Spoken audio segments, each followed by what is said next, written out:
ham shu terrorist tashkilotlarga shu odam chiqarib berish ishlari bilan demak shug'ullanib kelyapti. Bundan tashqari mana qirg'izistonlik yana bir shaxsimiz bor. Demak, buni xalq o'sha o'zini nomilagan, ya'ni Abdulloh domla yoki Abdug'ani domla degan shu laqablar, taxalluslar bilan demak chiqadi. Bu ham demak asosan bularda endi asosiy kuchi nimada? Bular etnik o'zbek bo'lganligi sababli, ya'ni o'zbek tilida gapirganligi sababli bizni shu yoshlarimizni, bizni fuqarolarimizni demak o'sha o'ziga og'dirishga erishyapti. Oddiy gaplar bilan gapirib, oddiy narsalarni, masalan, hayotda bo'lishi mumkin oddiy muammo. U muammo o'z yo'li bilan hal bo'ladi, lekin bular o'sha oddiy muammoni ham ko'pirtirib, mana islomiy davlat bo'lmaganligi uchun mana shunaqa bo'ladi degan bir soxta gaplar bilan yoshlar o'ziga qaratyapti. Keyinchalik ularni miyasiga sekin-sekinlik bilan masalan o'sha boya yuqorida aytganimizdek shu g'oyalarni sindirishyapti va yoshlarni e'tibor bersanglar, biz haqni aytyapmiz degan da'vo bilan ishlarini amalga oshirishgan va shu kungacha mana shu narsa davom etib kelyapti. Mana endi dunyo sahnasida bo'layotgan ishlarni ko'radigan bo'lsak ham, ziyrak qalb egasi, kallasi ishlaydigan odam buni qaysinisi haq va qaysinisi nohaq ajratib oladi, birodarlar. Mana endi birodarlar, zamonamizda ko'payib borayotgan ulamolarni masxara qilishlik, ulamolarni yerga urishlik haqida suhbat qilgan bo'laman. Masxara istehzoning iste'molidan asosan islomga dushman bo'lgan guruhlar va ularni islom ummati orasiga kirib olgan dumlari foydalanishadi. Mana eshitdik oyatni, musulmon masxara qilmas ekan hech kimi.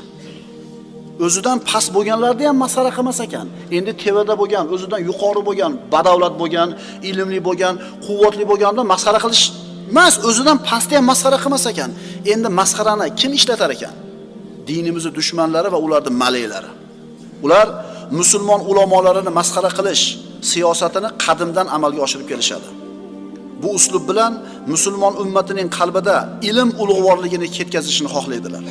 Bunga esa ulamolarni kamsitish orqali erishishni istaydilar. Tuhmatlar asossiz bo'lsa ham, bir olim haqida tuhmat tarqatilaversa, hech bo'lmaganda ularning ta'siridan ayrim e'tiborli olimlar yomon otliqqa chiqib qoladi. Mana shu uslubni bizning ichimizdagi ayrim yoshlarimiz bilib bilmasdan qilyapti, shu ishga qo'l uryapti. Ayrim o'rinlarda ana shu aqli noqis bola faqirlar ochiqchasiga ummat ehtirom qiladigan ulamolarning nomini aytib, xoin, zulm malayi, dinfurush, din monopolisti, shirkka chaqirganga isbot bor, zino va fahshga fatvo bergan isbot bor deb turib ulamolarni yomonlaydi. Masxaralash musulmonning ishi ekanmi? Tuhmat qilish musulmonning ishi ekanmi? E'tibor bersalar, yaqinda chiqqanlar qilyapti mana shu ishlarni. Avvalgilar unaqa bir-birini masxara qilib, bir-birini yomonlamagan.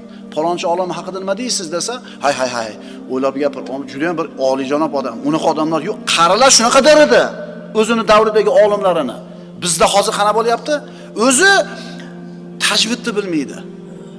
O'zi arab harflarini mahrajdan to'g'ri talaffuz qilib chiqara olmaydi. Ammo bu olimlar xatolarini nima qilib beradi? Kimga xizmat qilayotganligini ko'rib qo'ysin mana shu odamlar. Kim foyda topadi ulamolarning hurmatini yerga urishlikdan? Kim? Bu ishlarini ular amalga oshiryapti, aytadiki, biz haqni gapiryapmiz deydi.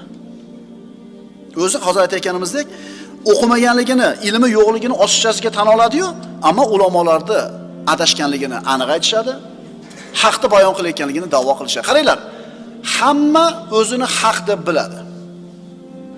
Ko'ringlar, payg'ambarimiz sollallohu alayhi vasallam